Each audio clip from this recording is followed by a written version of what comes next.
먼저 요한계시록 3장 20절 말씀을 읽겠습니다. 요한계시록 3장 20절입니다. 제가 오늘은 PPT를 준비하지 않았기 때문에 말씀을 띄워주시든지 아니면 여러분 말씀을 성경책을 펴서 보도록 하겠습니다. 요한계시록 3장 20절입니다. 요한계시록입니다. 제가 읽겠습니다. 볼지어다 내가 문 밖에 서서 두드리노니 누구든지 내 음성을 듣고 문을 열면 내가 그에게로 들어가 그로 더불어 먹고 그는 나로 더불어 먹으리라. 지난 안식일에 제가 잠깐 읽었던 말씀입니다. 기도란 무엇이다 라고 말씀드렸는데 혹시 기억나세요? 기도는 이 본문의 말씀을 통해서 우리가 정의를 하나 내렸습니다. 기도란 우리 마음속에 누구를 모셔드리는 일이다? 예수님을 모셔드리는 일이다 라고 말씀을 드렸습니다. 자, 누가 우리에게 기도하게 할까요? 누가? 성령께서 또 예수님이 먼저 우리에게 마음 문을 두드리세요. 그래서 오늘 기도할 마음이 생겼다면 누가 먼저 우리 마음을 두드리신 거예요? 예수님이. 그 순간 예수님이 나와 함께하고 있구나라고 느끼시면 돼요. 그래서 예수님께서는 우리가 기도하기도 전에 혹은 말을 마치기도 전에 하나님께서 들으시겠다라고 이사야 65장 24절에 말씀하셨어요. 그래서 우리는 예수님께서 우리의 기도를 어떻게 하면 우리의 죄를 보시면서 우리 약한 행위를 보시면서 안 들어줄까 이거 생각하고 있는 분이 아니라 어떻게 하면 들어줄까 이렇게 귀를 기울이고 계시는 분이심을 먼저 인지하는 것이 중요합니다. 자, 우리가 살아서 숨을 쉬는데요. 산 사람이 숨 쉬는 게 쉽습니까? 숨을 안 쉬는 게 쉽습니까?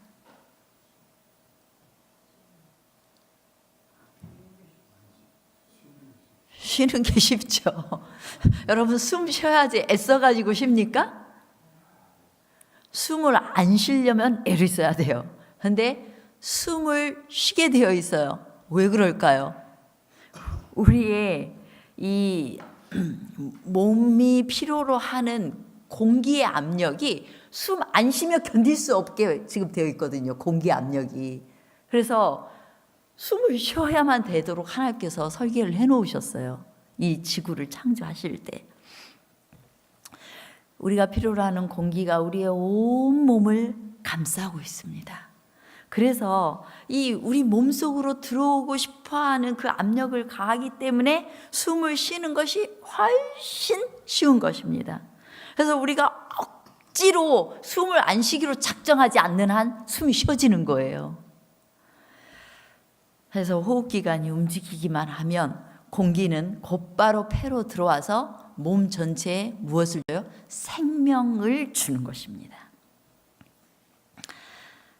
하나님은 이미 그리스도 예수 안에 풍성한 은혜를 주셨어요.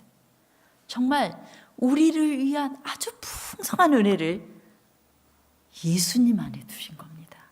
우리를 둘러싸고 있는 공기의 압력처럼 우리가 예수님의 하나님의 은혜 받는 것이 쉽지 안 받는 것이 훨씬 어려운 거예요. 우리가 인지하지 못할 뿐이지 하나님의 은혜가 우리를 둘러싸고 계십니다. 그저 그 모든 것들을 내 것이 되게 또 내 영적인 생명력이 되게 하려면 뭐만 하면 돼요? 억지로 숨을 안 쉬려고 하지 말고 그냥 자연스럽게 숨을 쉬기만 하면 되는 거예요. 자연스럽게 우리 마음 문을 열기만 하면 되는 거예요. 기도는 예수님 문 두드리시는 예수님께 우리의 마음 문을 여는 것이라고 했잖아요.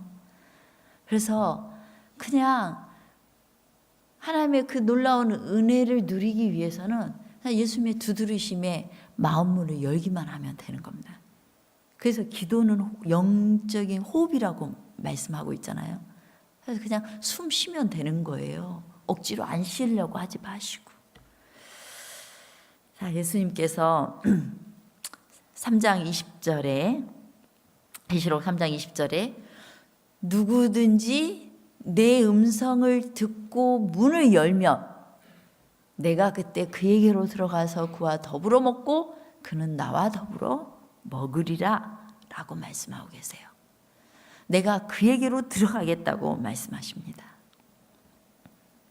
우리가 예수님의 마음을 움직여가지고 우리 마음속에 들어오시도록 우리가 예수님을 감동시키는 것이 아니라 예수님이 다가올 수 있도록만 해드리면 그분은 스스로 들어오신다는 거예요. 그냥 문만 열어드리면 된다는 거예요.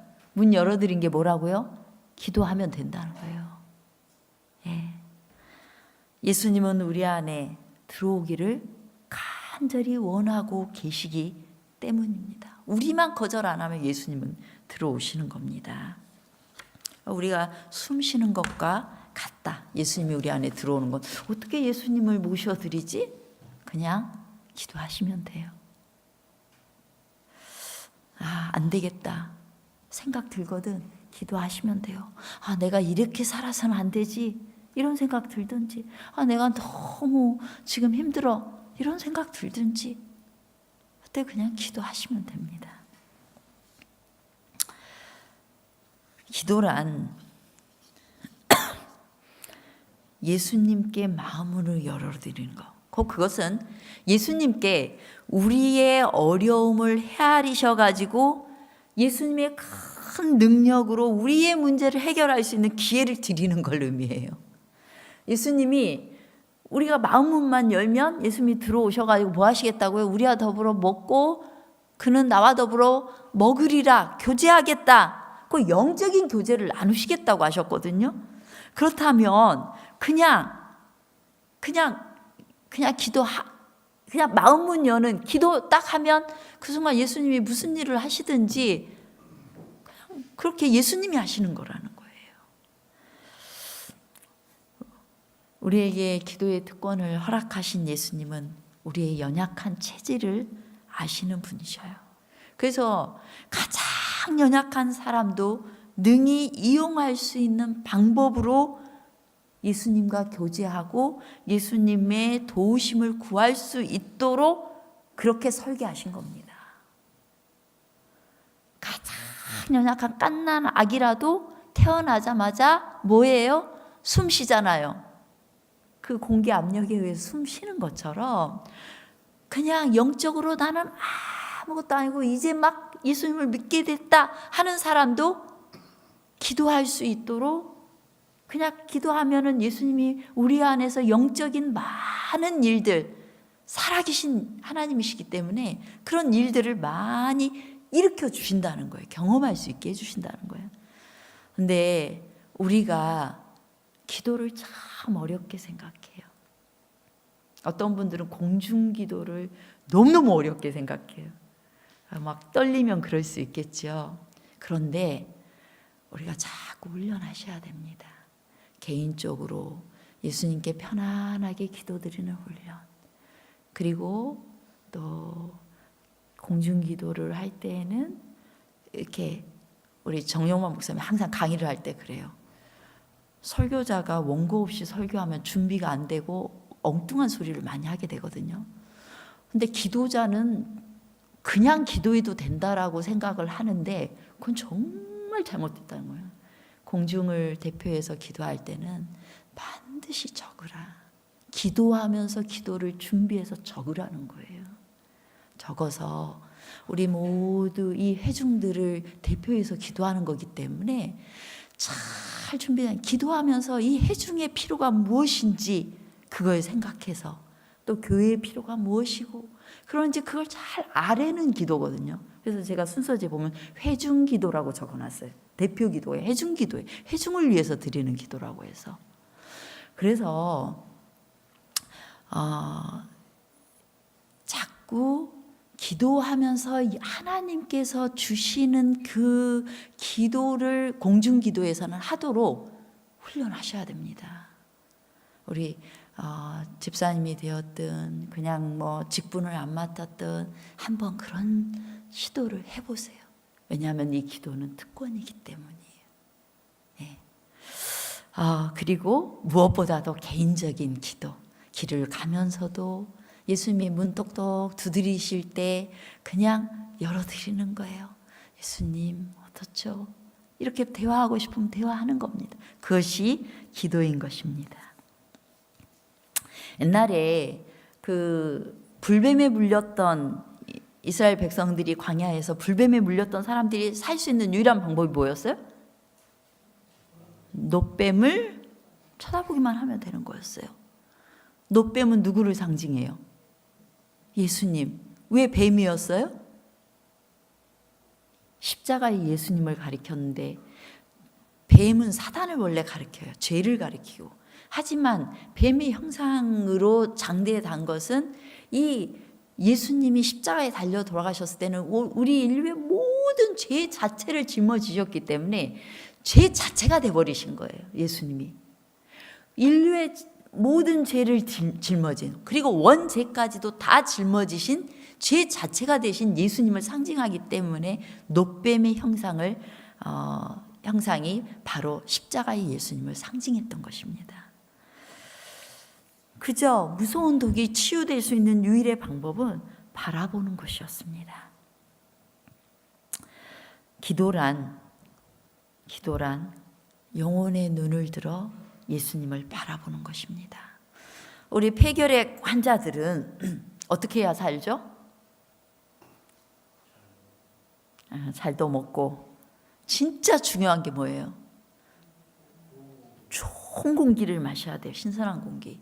그 다음에 햇볕을 쐬어줘야 돼요. 그들은, 이 폐결핵 환자들은 햇빛의 치유의 효과를 누릴 때까지 이렇게 누워 있으면 되는 겁니다. 햇빛 보고 있으면 되는 거예요. 신선한 공기 마시면서. 그저 어떤 의지나 생각을 멈추고 가만히 누워서 따사로운 햇빛을 보면 이 치유의 효과를 누릴 수 있는 것입니다. 치유 효과는 누가 바래요? 태양 광선이 바라는 거예요. 환자는 그냥 햇빛을 쬐면 되는 것입니다. 우리들 역시 죄의 유해한 바이러스에 의해서 감염이 되었어요. 그렇기 때문에 폐결핵 환자처럼 죽을 몸이에요.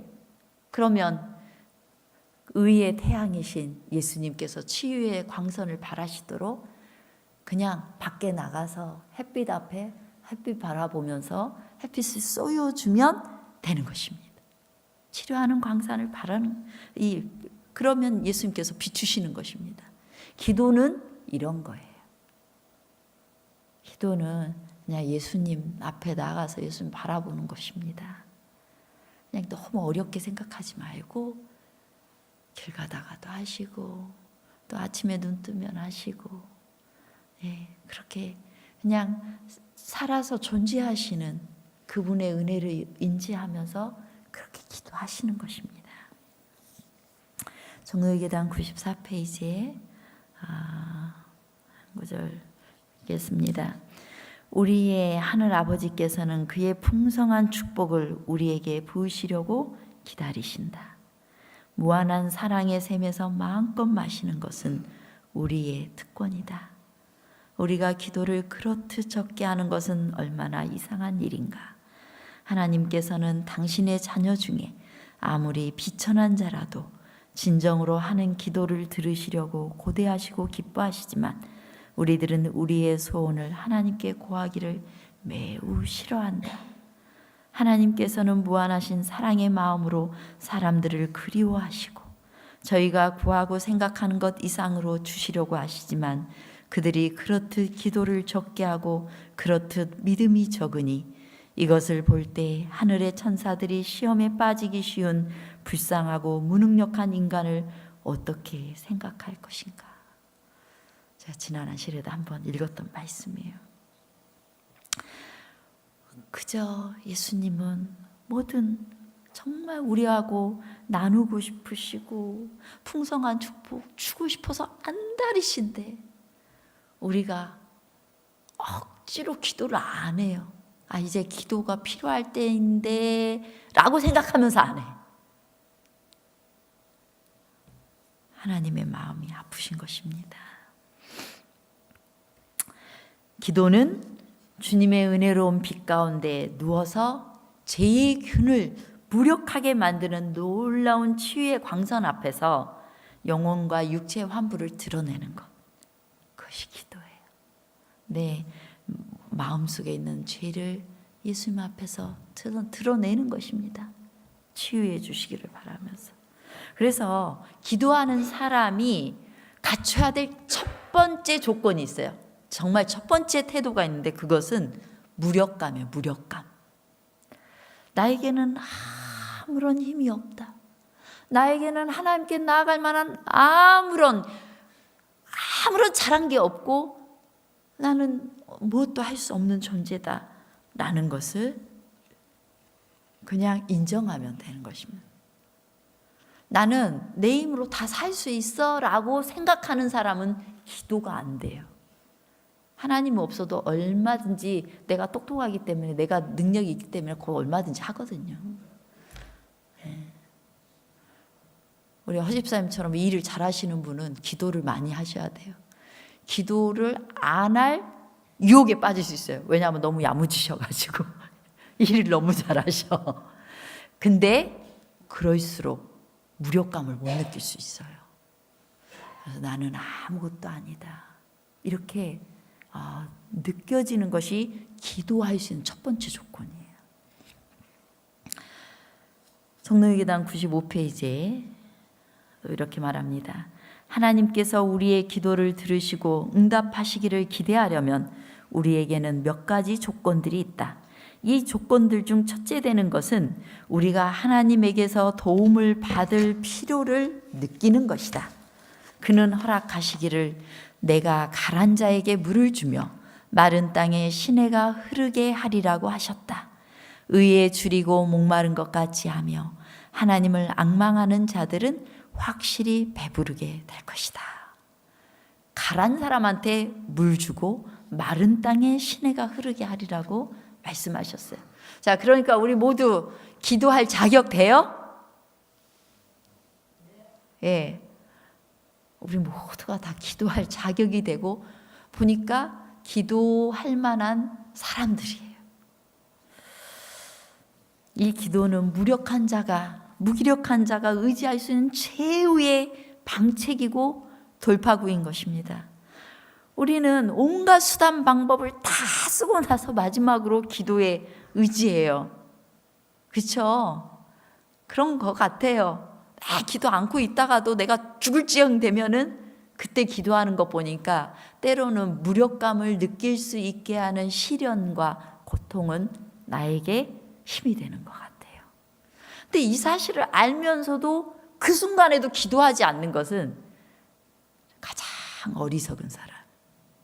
그 순간에는 바닥에 납작 엎드려야 되는 겁니다. 납작 엎드려서 내가 할 수 있는 거 다 해봤는데 안 됩니다. 하나님, 나 이제 절대 돌파구가 없습니다. 하나님께서만이 답을 가지고 계시니까 하나님이 좀 해주세요. 이렇게 기도하는 것입니다. 어떤 때 우리는 기도할 말이 전혀 생각나지 않습니다. 어떤 때는 내 안에 죄로 너무 많이 더럽혀진 것 같아요. 내가 너무 엉터리로 산 것 같아요. 내가 너무 세상에 속박된 것처럼 느껴져요. 하나님의 거룩하고 영원한 그런 영적인 일들이 나에게 너무 낯설어 보이고 멀게만 느껴져요. 분주하게 살다 보면 그렇게 느껴져요. 일구 장로님 연합지혜 기관에서 일을 하시지만 이런 경험 있어요? 예, 있어요. 저도 마찬가지. 목회자는 늘 하나님 일을 하는데 어떻게 이런 느낌을 가질 수 있는가? 그냥 하나님의 일을 제 힘으로 분주하게 하다 보면 이런 느낌이 들 때가 있어요. 그래서 정말 기도하기조차 죄스럽고 정말 할 말도 없어지고 하나님 앞에 너무 어떻게 나아갈지 모르는 그런 상황이 있는 것입니다. 그때 우리 생각해요. 내가 과연 희망이 있을까? 내가 과연 이런 미지근한 마음에서, 그리고 이런 속된 삶에서 이렇게 분주하게 겉으로는 하나님의 일을 한다고 하면서도 속으로는 믿음이 없는 것처럼 느껴지는 이 상황에서 내가 해방될 수 있을 것인가? 나는 그걸 진짜로 원하고 있는가? 내 신앙생활이 이렇게 미지근하고 냉담한 것은 혹시 내 마음 깊은 곳에서부터 세상을 더 갈망하고 있는 것 때문은 아닐까? 이런 자신의 그런 부정직한 태도하고 마음에서 막 씨름을 하게 돼요. 그 순간 누가 문 두드리고 있는 시간이요? 예수님이 문 두드리고 있는 시간인 것입니다. 그때 우리는 둘 중 하나를 선택할 수 있어요. 기도하든지 안 하든지. 이때 우리는 더 이상 소리내어 기도할 수 없을지도 모릅니다. 그러나 그 순간에 내 마음의 소리를 하시는 주님께서 이 소리 없는 애침, 이 갈등, 이 고뇌, 이러한 그 외치는 기도에 적극적으로 응답하시는 시간이 될 수 있는 거예요.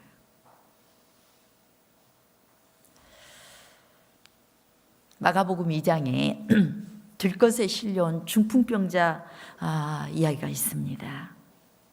이제 친구들이 이 중풍병자를 움직일 수가 없으니까 지붕을 뚫고 달아서 내려요. 예수님께 나아가자니 사람들이 너무 둘러싸여 있고 도무지 뚫고 나갈 수가 없으니까 지붕을 뚫고 밑으로 내렸습니다.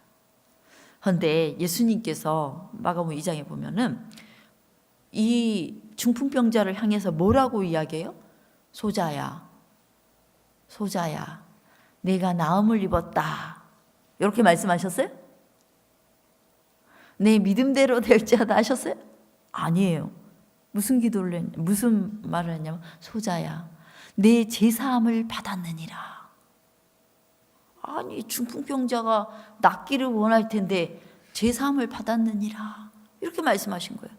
그런데 이것에 대해서 시대의 소망에는 자세히 이야기하고 있어요. 이 사람은 자신의 죄 때문에 이렇게 된 걸 알았고 그 이전부터 이렇게 앓게 되면서부터 그의 마음에는 깊은 죄책감이 있었다는 거예요. 이 죄책감의 문제를 해결하고 싶었던 거예요.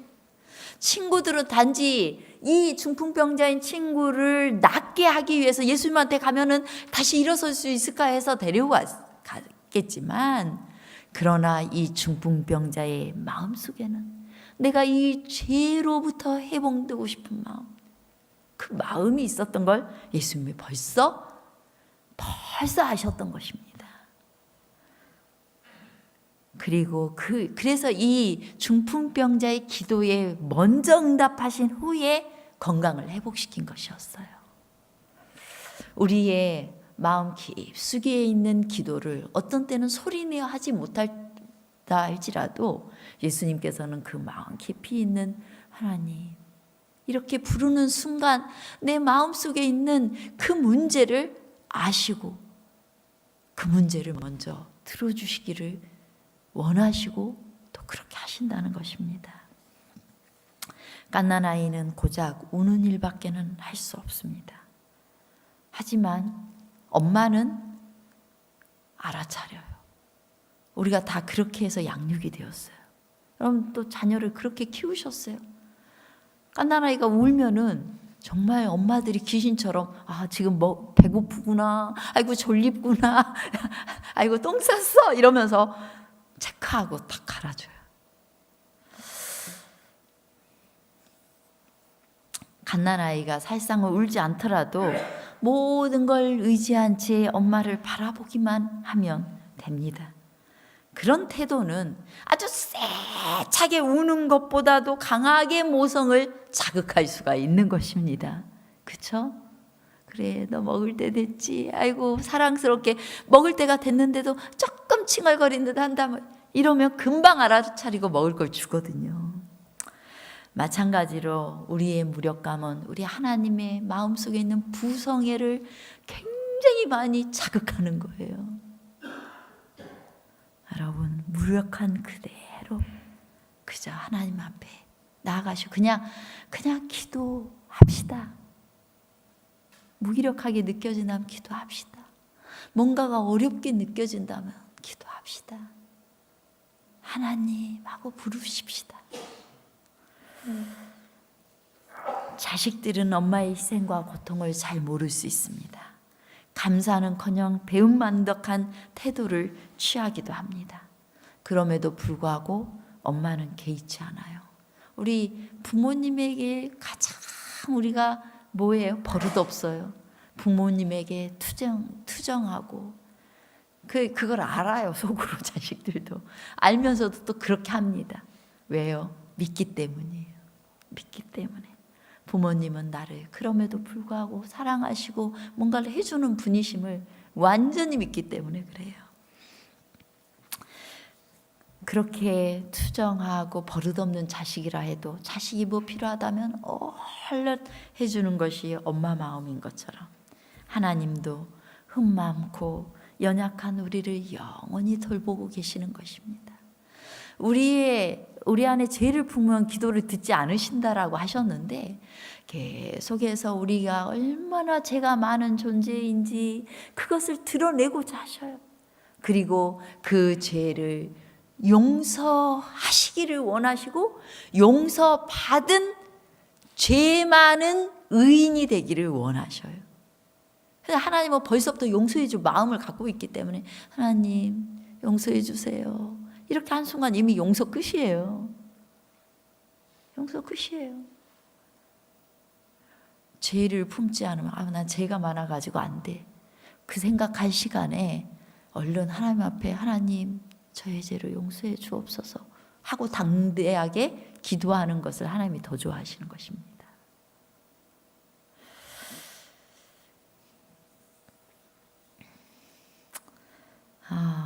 마태복음 5장 45절입니다. 마태복음 5장 45절.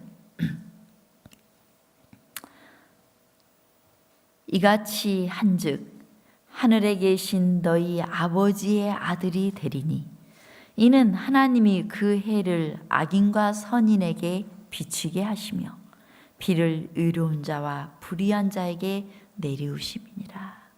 하나님의 은혜는 모든 악인과 선인을 향해 비치고 있습니다. 그리고 하나님의 은혜는 이 세상의 모든 사람들을 향해 있는 것입니다. 다만 그것을 마음문을 열고 받아들이기를 예수님이 들어오시도록 문 좀 열어달라고 그렇게 호소하고 있는 것입니다.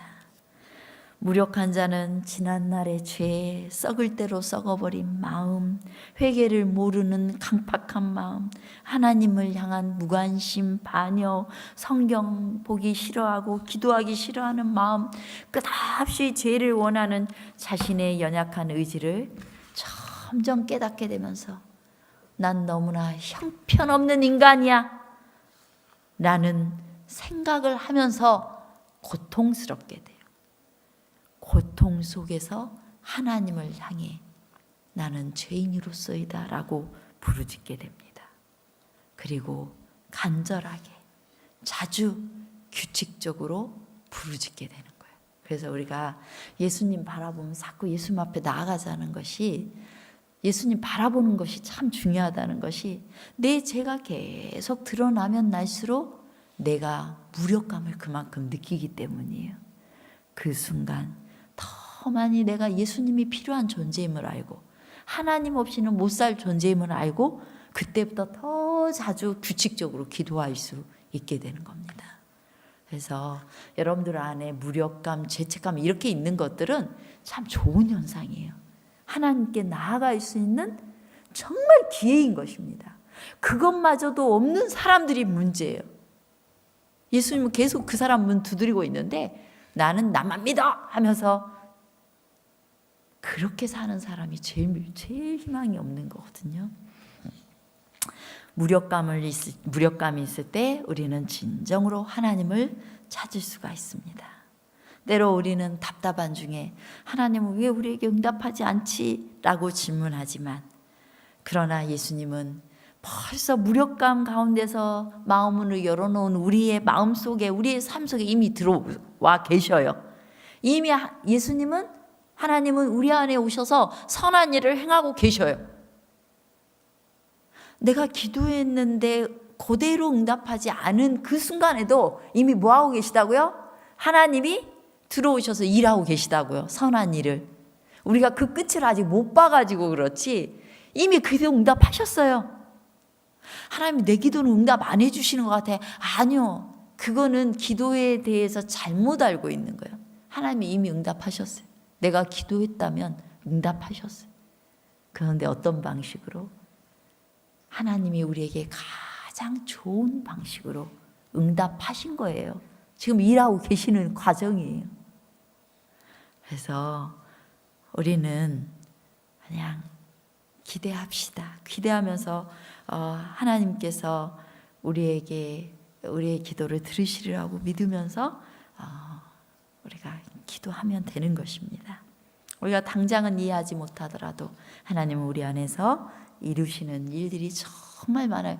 그걸 무기력한, 그거 잘 무지한 인간들을 언제 깨닫냐면 한참 간 후에 뒤돌아서 보면 하나님이 나를 선하심으로 정말 내 기도를 응답하시면서 완벽하게 나를 인도해 주셨다라는 걸 몇 년 후에 알 수도 있고 몇 달 후에 알 수도 있어요.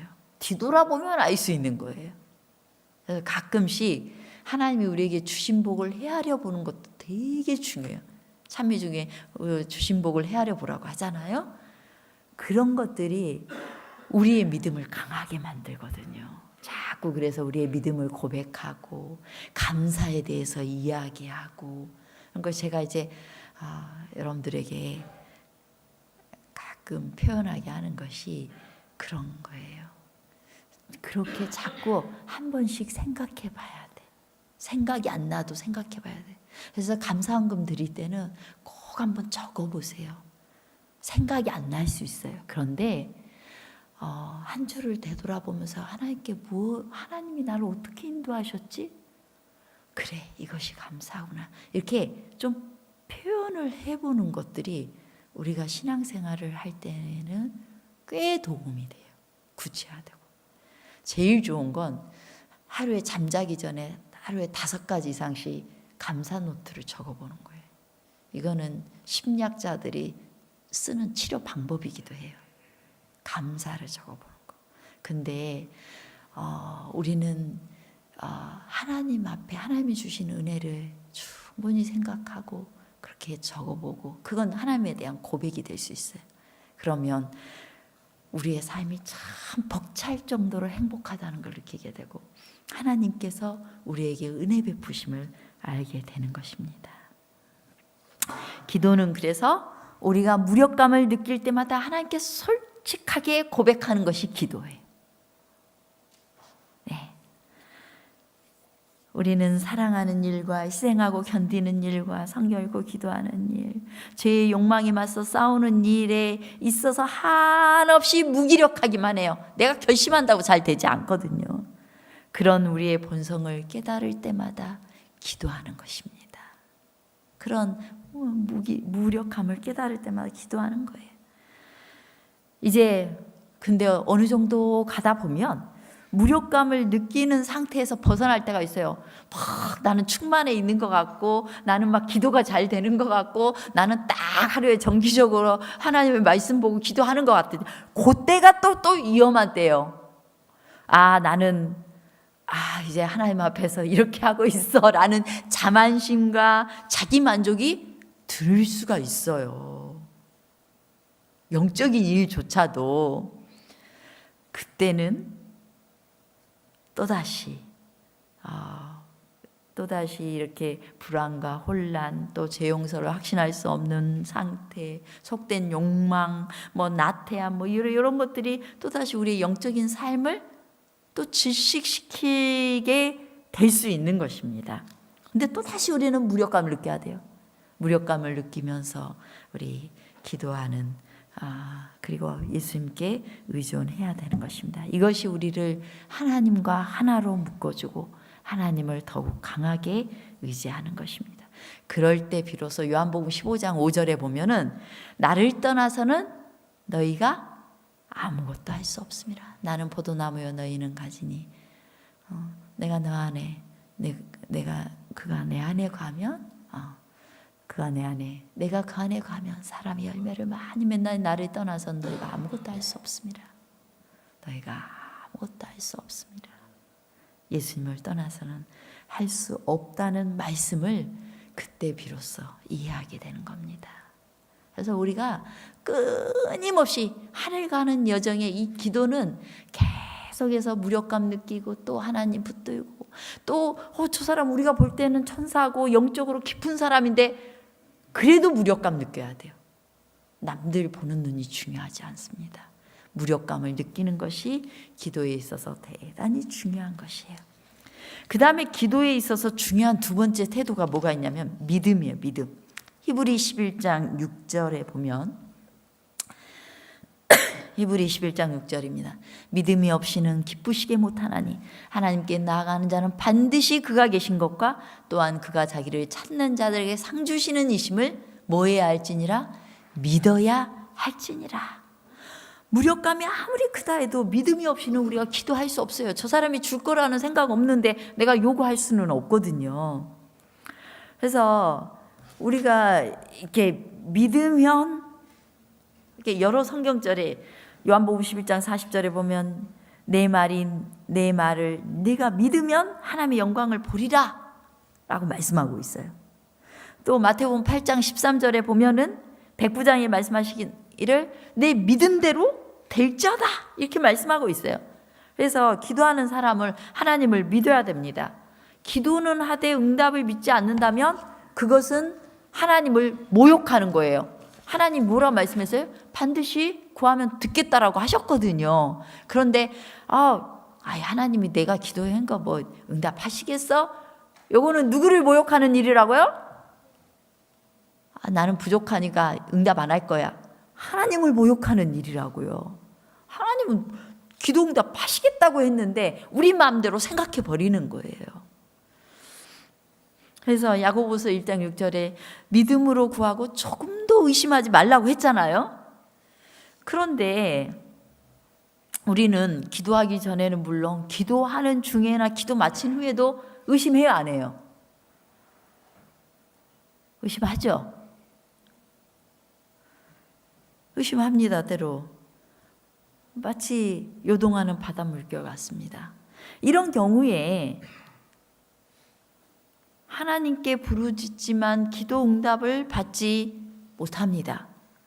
기도하면서도 의심을 떨치지 못하고 막 불안해하고 그렇게 할 때에는 기도 응답이 없어요. 그럼 도대체 믿음이 뭘까? 여러분 다 기도하고 나면 좀 어느 정도 의심이 좀 들 때 있지 않아요? 이거 정말 기도한 대로 될까? 의심이 있지 않아요? 저 요즘 약간 어떤 압박이 있냐면 건강 축제를 위해서 우리 봉두리 교회가 전도회를 많이 그동안 하지 않았는데 이제 이 전도회를 위해서 계속 뭔가를 하고 그 다음에 또 이제 기도회를 3주를 하고 저는 하나님께서 살아계신 하나님의 능력을 보여주시도록 우리가 이 함께 기도하는 백성들이 함께 기도 응답을 받았다고 정말 함께 뜨거워지기를 바라는 마음으로 하고 있는데 안 되면 어떡하지? 이런 생각이 드는 거예요. 좀 겁나는 거예요. 정말 그거 전도 건강축제 했는데 온 사람 없으면은 사람들이 목사님이 괜히 저런 거 해가지고 또 그런다고 비난하면 어떡하? 이 걱정 됩니다, 솔직히. 그런 소리 듣기 싫어요. 근데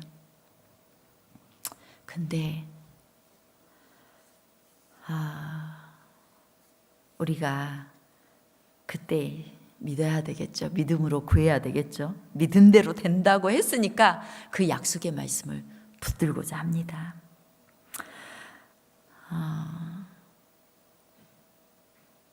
성경에 예수님께 나아서 네 믿음이 너를 구원했다 이런 말씀을 들었던 사람들은 우리 예수님께서 미쁘셔서 죄를 사하시고 불의에서 우리를 깨끗하게 하시고 내가 결코 너희를 내어쫓지 않겠다라는 이런 예수님의 약속의 말씀들을 다 은혜를 받았던 사람들이에요. 근데 그들이 했던 것은 단지 자신의 영혼과 육체의 모든 고통을 가지고 그냥 예수님에게 맡긴 거 그것뿐이었거든요. 그냥 살아있는 믿음을 보여주는 아주 단순한 그 믿음을 보여줬을 뿐이었거든요. 근데 그냥 나아갔을 뿐이에요. 우리가 무력감을 느끼고 예수님께 나아갔다면 혹은 우리가 내 힘으로는 안 돼 생각하면서 예수님께 기도했다면 그건 믿음이 충분하다는 증거가 됩니다. 진정한 기도는 무력감과 믿음의 열매예요. 때로 나는 믿음이 있을까? 이런 생각 들 때 있어요. 불신앙하고 믿음의 차이는 뭘까요?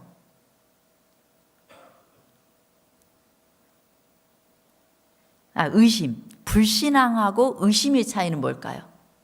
의심을 한다는 것은 믿음이 없다는 건가요?